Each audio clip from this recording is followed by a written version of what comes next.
something that I very much enjoyed this week was Liv Morgan versus Becky Lynch. And I think, you know, when we knew that this match was going to happen, I didn't really see that many people excited about it necessarily.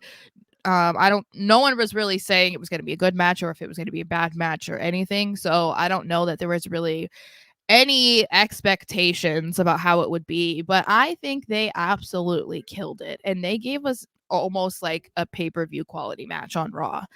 Um and I love to see that for Liv specifically because I think what Becky's put in those positions all the time. So it's not something that, if Becky's in a match, you're like, okay, yeah, it's going to be a good match because Becky's in it, whatever.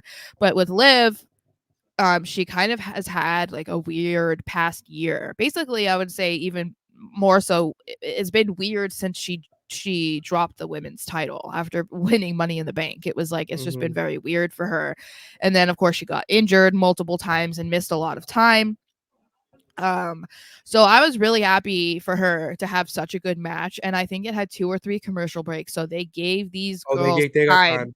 No, they got and time. they both looked so good. Like I even rewatched it. Like that's how good I thought this match was, and it was really cool to hear the audience also be really into it and they were chanting at one point, "This is awesome." And I'm like, "Yeah."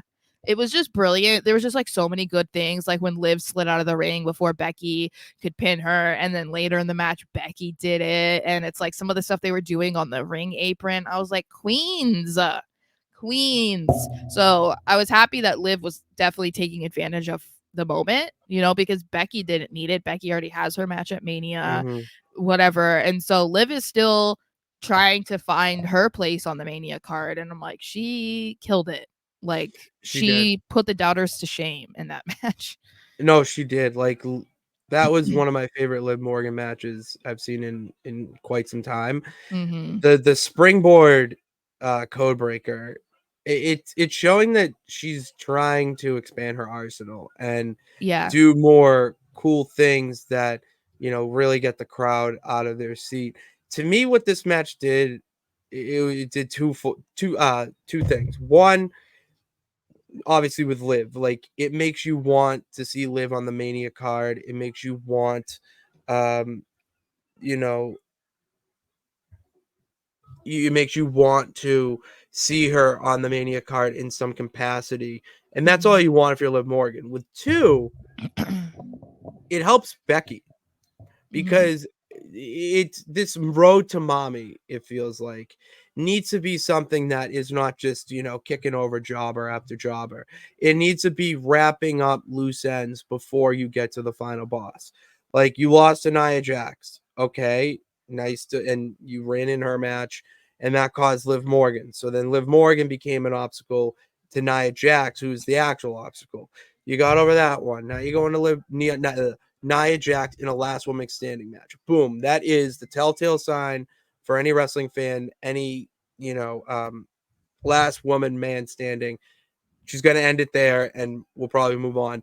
Now she can really focus to mommy. And that is actually telling the story of Becky versus Rhea in its own way. That, mommy's always been there and like that's been the eye, but there's always been something getting in the way.